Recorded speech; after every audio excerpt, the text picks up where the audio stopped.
बिस्मिल्लाहिर्रहमानिर्रहीम। नाज़रीन, मैं हूं आपका मेज़बान अरसलान तैमूरी क्राइम इन्फो से। नाज़रीन, पंजाब का ज़िला हाफिज़ाबाद एक बार फिर गोलियों की तड़तड़ाहट और जुल्म और जबर का शिकार हुआ नज़र आता है।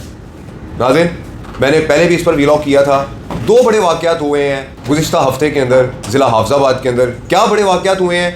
सबसे पहले नाज़रीन चलते हैं वसीम रियाज़ की तरफ।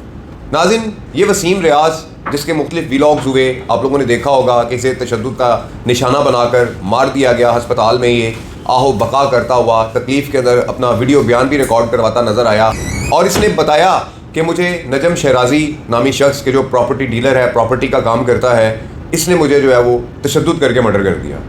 लेकिन नाज़रीन, इसकी वफ़ात के फ़ौरन बाद इसके भाई, चूँकि नाज़रीन ये बड़े गरीब तबके से ताल्लुक़ रखते हैं और ज़िला हाफिज़ाबाद के अंदर ताहाल हमारी बदकिस्मती के साथ जागीरदाराना निज़ाम राइज है और इस जागीरदाराना निज़ाम के राइज होने के बायस गरीब को इंसाफ मिलना मुश्किल है। जैसे कि आपने देखा कि गैंग रेप का चौथा मुलजिम इकराम बांगड़ ताहाल नहीं पकड़ा गया, बचा लिया गया उसको सियासी शख्सियात की जानिब से। इसी तरीके से इस शख्स को कि जिसका नाम वसीम रियाज़ था, इसके मर्डर के बाद तशद्दुद के साथ इसका मर्डर किया गया और इस मर्डर के बाद इसके घर वालों को हरासा किया गया और उनसे वीडियो बयानात तक ले लिए गए कि हमारा भाई नशा करता था और उसने खुदकुशी कर ली।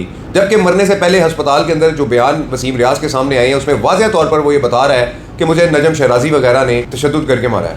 नाज़रीन, इस सारे वाक़या के बाद 302 का मुकदमा दर्ज हुआ और आज 18 अगस्त को यानी कि आज के रोज़ वसीम रियाज़ की एक बार दोबारा कबर कुशाई का दिन है। आज नाज़रीन इसकी कबर कुशाई होगी, इसकी लाश का पोस्टमार्टम करवाया जाएगा और तमाम हक़ाइक़ सामने आएंगे कि वसीम रियाज़ को तशद्दुद करके मर्डर किया गया या उसने खुदकुशी की।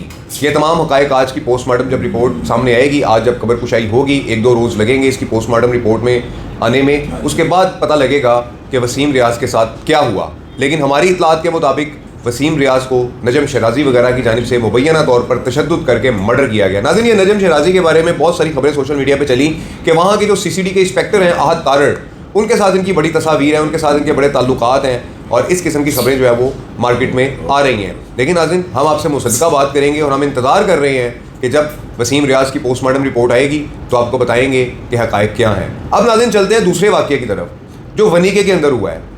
ये असदुल्लापुर नाज़रीन गाँव है एक, उसके साथ ही वनीके इलाका है। यहाँ पर नाज़रीन एक शख्स हुआ करते थे, एहसान तारड़ साहब, बड़े पढ़े लिखे शख्स थे और इलाके के अंदर लोगों की मदद किया करते थे। इनका बेटा एहतशाम तारड़ कि जो कनाडा में डॉक्टर है, एक ही बेटा इनका एहसान तारड़ साहब का और वो कनाडा के अंदर डॉक्टर है।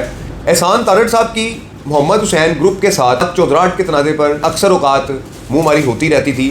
बाद अज़ां इनकी सुलह हो गई और सुलह होने के बाद नाज़रीन ज़राए बता रहे हैं कि मोहम्मद हुसैन ने तरखान और कमर बावा के ज़रिए क्लशनकोफों के फायर मरवा कर एहसान तारड़ साहब को 2024 में मर्डर कर दिया था। और मर्डर करने के बाद क्या हुआ, वहाँ के जो लोकल SHO हैं लियाकत साहब ने मिली भगत करके इन मुल्ज़मान को, जिनमें कमर बावा और तरखान शामिल था और मोहम्मद हुसैन 109 में थे कि जिनके वहाँ पर ये मर्डर किया गया था, इन लोगों को गिरफ्तार किया। और ज़राए बता रहे हैं कि क्लशनकोफ के बोर की जगह 12 बोर का जो है वो बोर उसके अंदर मिसल के अंदर लिखा कि जिसकी बिना के ऊपर 4 महीने में ही ये मुल्ज़मान बेगुनाह होकर बाहर आ गए। नाज़रीन, जब अदालतों से, कानून से इंसाफ नहीं मिलता तो फिर इस किस्म के वाक़या जो है वो सामने आते हैं। ज़राए बता रहे हैं कि वहाँ की जो मुकामी लोकल सियासी शख्सियत है, खातून शख्सियत है, बहुत अच्छा ताल्लुक़ वास्ता था एहसान तारड़ साहब के साथ और उनके बेटे जो कनाडा के अंदर मुकीम है एहतशाम तारड़ साहब। और नाज़रीन, अब खबर आई है कि इन तीनों अफराद को पहले तो गुज़िश्ता रोज़ फायरिंग करके इनकी गाड़ी के अंदर मर्डर किया गया, उसके बाद इनकी गाड़ी को आग लगा दी गई और नाज़रीन उसके बाद ये मुल्ज़मान फ़रार हो गए थे। इनमें से एक मुल्ज़िम नाज़रीन हाशिम वल्द रियाज़ इस्लामाबाद एयरपोर्ट से बैरून मुल्क फ़रार होने की कोशिश कर रहा था गुज़िश्ता रोज़ के, जहाँ पर इदारों ने इसको तहवील में ले लिया और इन 3 कत्लों का कि जिनमें मोहम्मद हुसैन और इसके 2 साथी, जिनमें एक शहजाद नामी नाज़रीन बताया जा रहा है कि जो पीरा फोर्स के अंदर ट्रांसफ़र हो गया था पुलिस फोर्स से, एक कांस्टेबल है और उसके अलावा एक और शख्स, ये 3 अफराद को फायरिंग करके मर्डर किया था। और इसका जो मुल्ज़िम था हाशिम रियाज़, ये नाज़रीन फ़रार होने की कोशिश कर रहा था इस्लामाबाद एयरपोर्ट से, जिसे गिरफ्तार कर लिया गया है। ये नाज़रीन वनीके के अंदर जो गुज़िश्ता रोज़ वाक़या हुआ था, ये भी मैंने आपको खबर दे दी है कि एक मुल्ज़िम इसका हाशिम रियाज़ गिरफ्तार कर लिया गया है। लेकिन नाज़रीन, ये जो मर्डर्स हुए हैं, ये मर्डर्स ज़राए बता रहे हैं मेरे के एहसान तारड़ साहब के मर्डर के बदले के अंदर हुए हैं कि जिसमें ये 3 अफराद मारे गए हैं। ये नाज़रीन सूरत हाल है। अगले व्लॉग के अंदर मैं आपको मज़ीद इसके हक़ाइक़ बताऊंगा कि हाफिज़ाबाद में क्या हो रहा है, वसीम रियाज़ के कातिल पकड़े गए हैं या नहीं पकड़े गए, और ये जो कल जो अफसाना हुआ है इसके मुल्ज़मान की क्या पोजीशन है। उस वक्त तक के लिए इजाज़त दीजिए। अल्लाह हाफ़िज़।